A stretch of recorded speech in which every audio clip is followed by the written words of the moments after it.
Welcome to the Scratch Golfer's Mindset Podcast. My name is Paul Salter, and I'm a triple-digit golfer on a quest to become a scratch golfer. I'm also a high-performance mindset coach and credentialed hypnotherapist with 15 years of experience helping high performers from all walks of life get unstuck and unlock their full potential.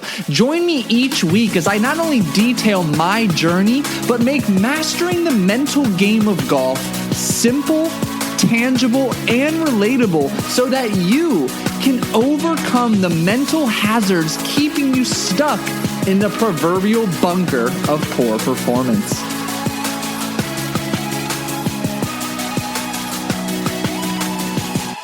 I believe the most detrimental mistake that you can make when attempting to overcome your self-diagnosed and self-labeled yip problem is the actual process of diagnosing and labeling your challenge as a yip problem, as a case of the yips. Hey, fellow golfer, welcome back to another episode of the Scratch Golfer's Mindset Podcast. I'm your host, Paul Salter, the golf hypnotherapist.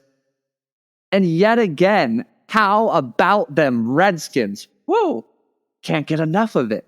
I can't get enough of it.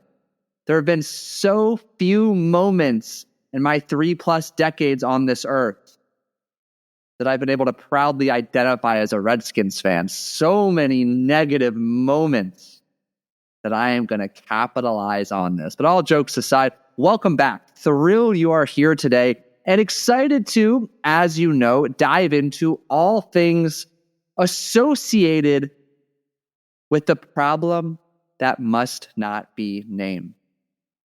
Now, I'm not going to go full he who must not be named on you. I will say Voldemort. I am a Gryffindor. It's okay. And I will say Yips.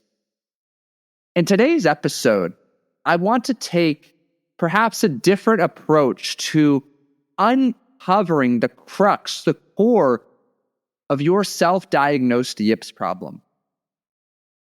And it's really been a fascinating journey, process. I'm not sure what the correct word is, just digging into the concept of the yips. Coming from a background that is first and foremost rooted in high performance through a lens of entrepreneurship, business owners, athletics, professional poker players, but athletics more related to other sports aside from golf for a very long time. And understanding with a unique, strong sports psychology and human performance background, coupled with just my own unique walks of life story and experience the last 15+ years of coaching, I have a bit of a different approach, message about the yips, if you will. And I'd like to talk about that today. And throughout our conversation, I will weave in concepts and frameworks around the yips, why they're calls, what to do about them that you are familiar with. But my aim is to begin to get you to think differently today. Because I think the crux of your problem, if you're someone who has or currently does identify as a golfer with a case of the yips, whether on short putts, anywhere on the green, or anywhere around the green, I think you have created a bigger, more challenging uphill battle that needs to be fought, an uphill mountain that needs to be climbed than necessary. I think you are creating a monster and making this into something that it's really not. And I want to talk about that from the angle of identity. I identify as a diehard fucking Redskins fan, as you're beginning to learn. You have several identities. We all have several hats, identities that we wear, if you will. And these identities are valuable in many ways. But most importantly, at their core, two things I want to bring up. First and foremost, an identity is a way to get our biological needs of acceptance, belonging, connection, and love met. When we identify with a tribe, a cause, We begin to act as a magnet to like-minded people who align with our values, our missions, our beliefs, and our cares. When we unpack the concept of identity, we can get very granular. What encompasses our identity? If we reverse engineer, we have our results and experiences that are a byproduct of our habits and behaviors, which are our byproduct of our beliefs, our thoughts, and the words we use to speak to and about ourselves. All of this, in one sense, can be traced back to the words you use to speak to and about yourself. And a lot of that is an unconscious collection of programs that speaks through the language of emotion. Remember, emotion meaning energy in motion. This negative energy of fear permeates our words, our thoughts, our beliefs, and our actions. And you'll see in a moment how fear is such a common through line or thread in the case of the yips. But I want to really connect with this identity attachment for a minute. When you begin to label yourself as someone with the yips or self-diagnose and declare, I have a yip problem, there is a part of me that can understand rationally and logically how this can be beneficial. Your diagnosis creates clarity that opens a gateway for potential solutions. When you know what the problem is, or when you can give a label or something to attach the problem to that resonates with other people, particularly coaches who can help you, that can provide some ease in arriving at a solution, or in this case, conquering or overcoming the problem. Yet on the flip side, and really where my mind first approached this topic as I entered into the golf space and really began to dig deep and niche down, is I believe identifying and labeling is counterproductive in this case. Because when you identify as someone with the yips, who has the yips, you are now identifying with the characteristics, traits, habits, beliefs, and thoughts of someone with the yips. So maybe you just had a bad round, maybe a couple bad rounds, maybe one or two really costly shots. And you're so stuck, glued, connected to that one moment or that finite period of time that you make a big stretch and just declare a problem, assume an identity. And your subconscious is always working to make your thoughts real. Your subconscious would love to bring that identity fruition if that's all you're giving your thoughts, your time, and your energy to. So the more you dwell on and declare you have the yips, the more your subconscious works to bring that to fruition. The more you will continue to struggle thinning, sculling, chunking the ball, leaving putts shorts, blowing putts past the hole, missing 3 putts like it's your job. Because you're embodying it. This label is weighing down upon you. This negative energy, this weight, this pressure is permeating your words, your thoughts, your beliefs, and your actions, collectively shaping your results, collectively influencing your identity and outcomes. So if you take anything away from this episode, I really want you to understand that it can be incredibly destructive to declare and label yourself as someone with the yips. And I want you to really think about that. Truthfully speaking, if you are an avid golfer, you may play hundreds, thousands of rounds in your lifetime. Why are you going to let an incredibly microscopic time sample, one shot, one hole, one round, a couple holes, a couple rounds, influence your identity to the point where now you're embodying somebody with the yips? Everything you think, feel, and believe is a representation of the yips. And if we go to the next steps to really start unpacking the yips, Well, I think we need to invite in this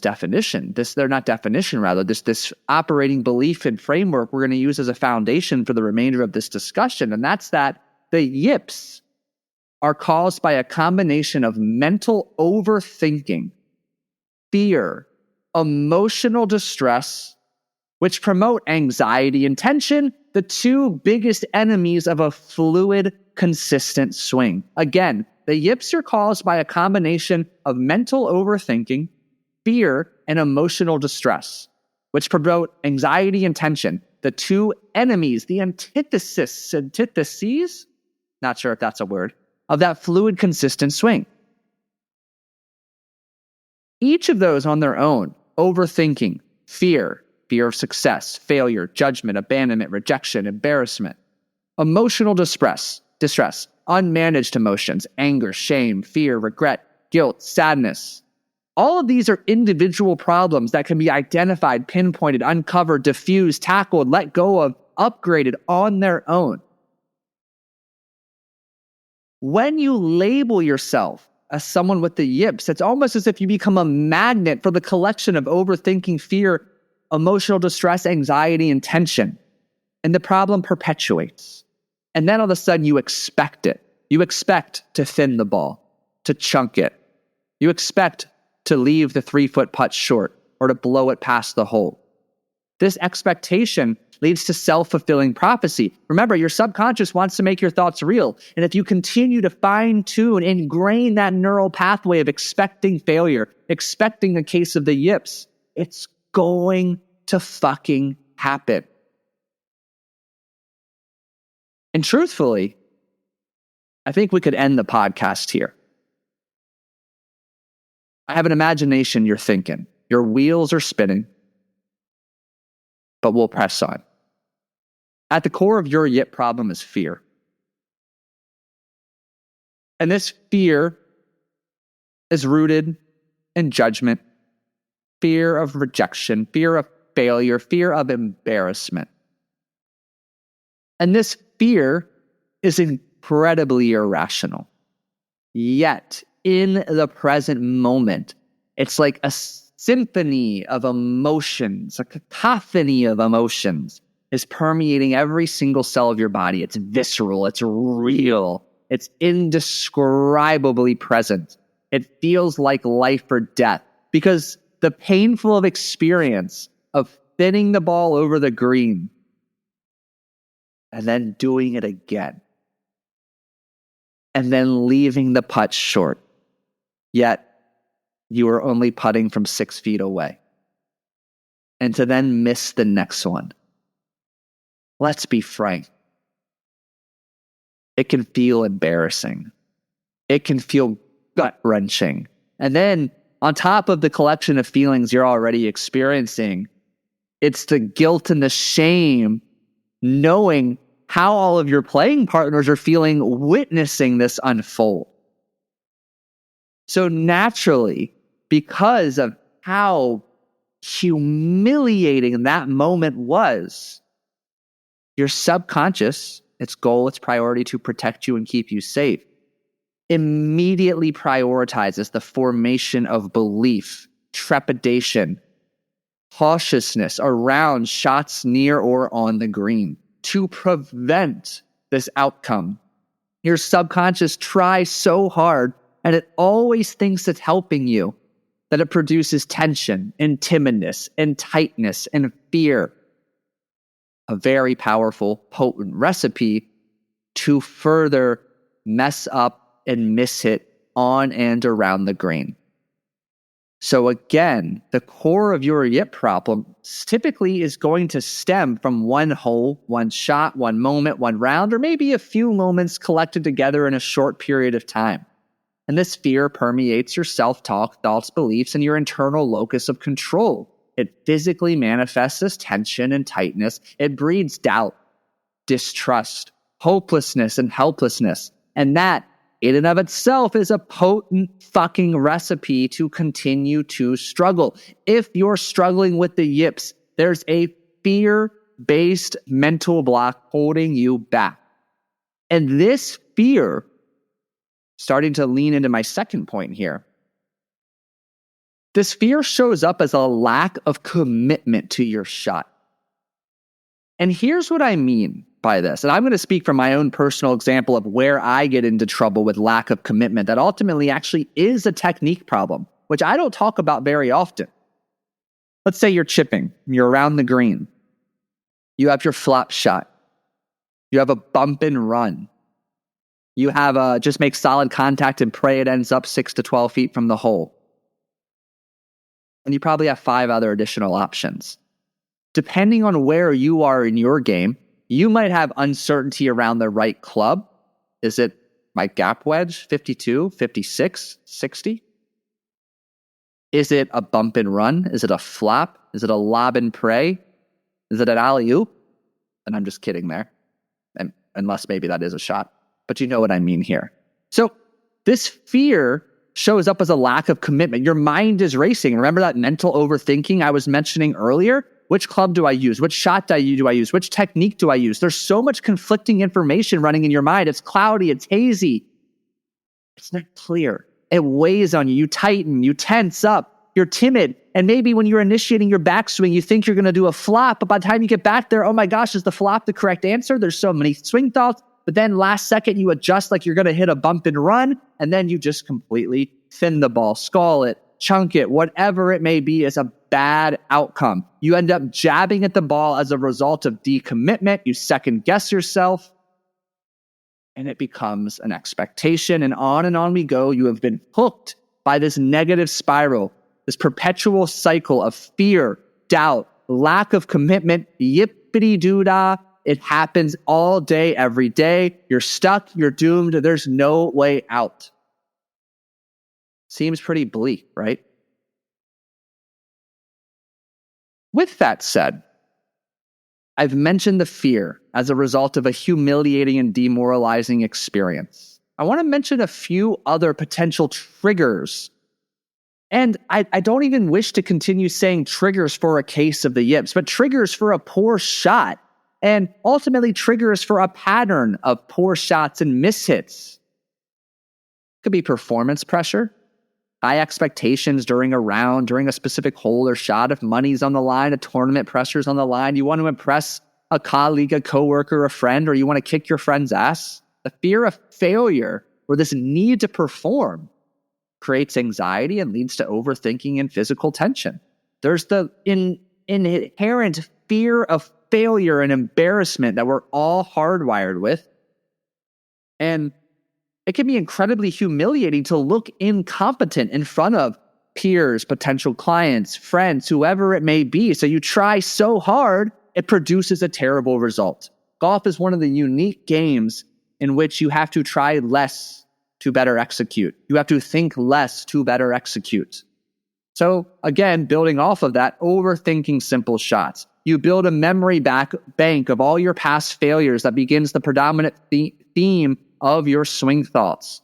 This desire for perfectionism, competitive anxiety, physical fatigue, over-reliance on competing thoughts around different techniques, all trying to compete at one time.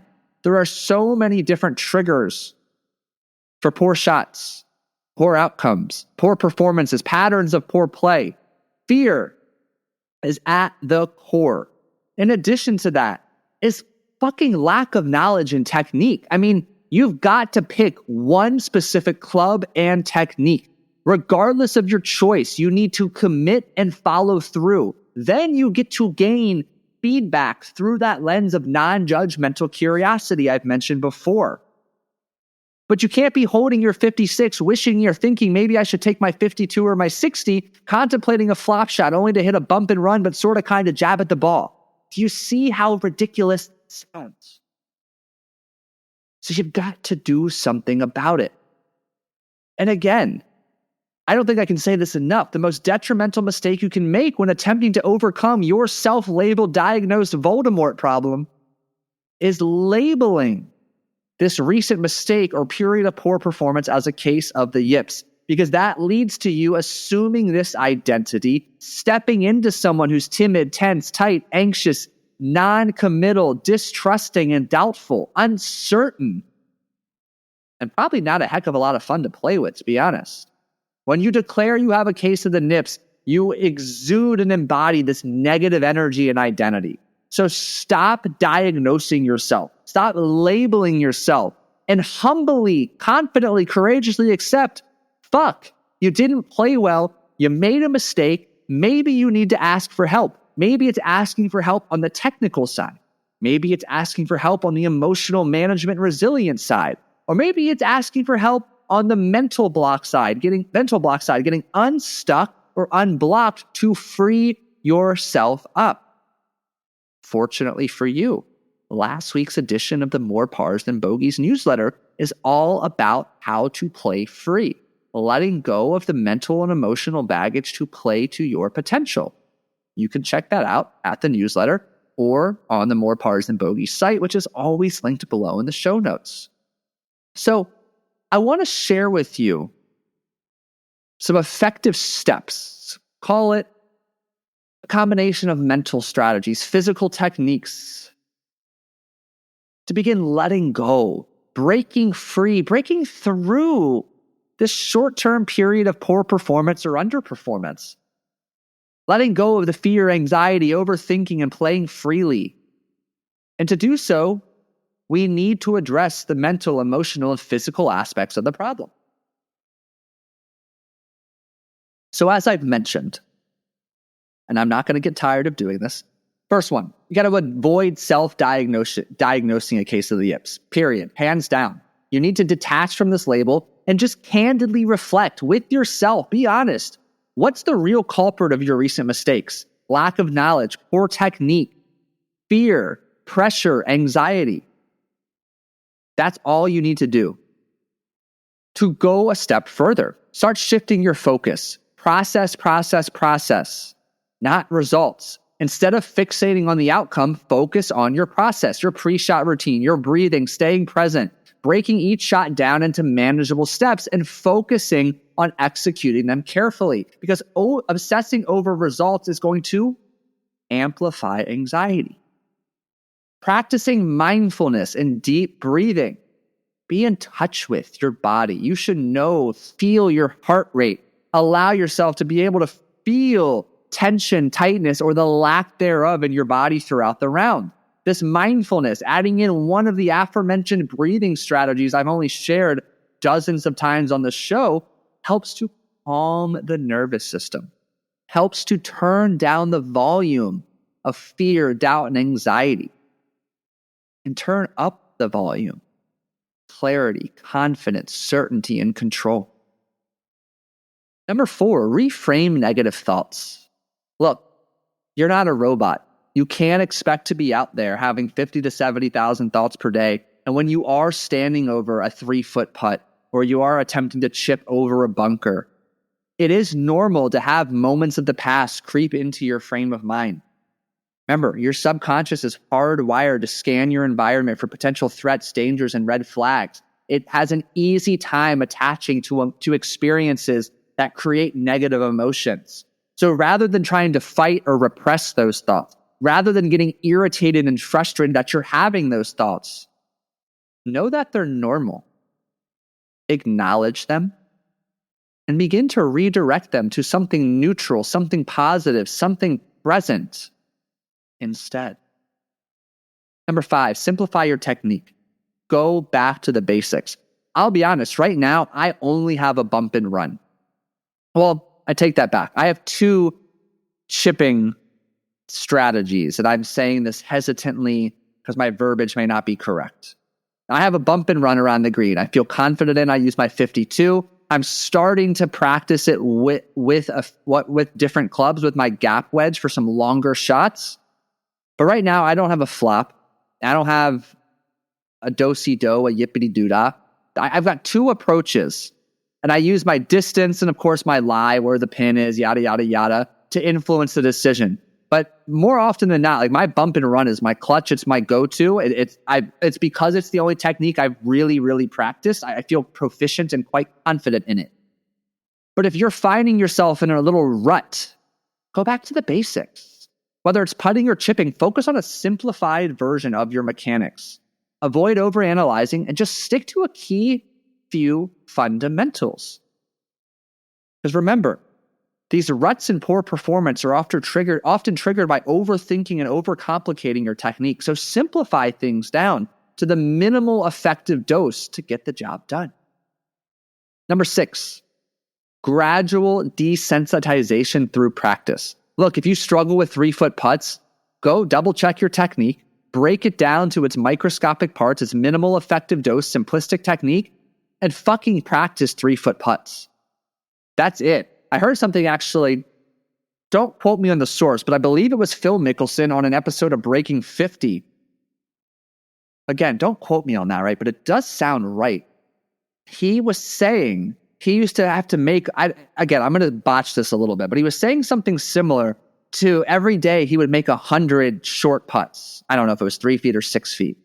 And he would just start kind of counting from a random number as the round progressed. He would say like, okay, 88, 89. So when he's in a round, it feels routine. It feels familiar. Okay, this is my 89th short putt of the day. This is my 90th short putt of the day. And so on and so forth. You want to practice so much these particular moments as best you can, simulating that real environment as best as you can.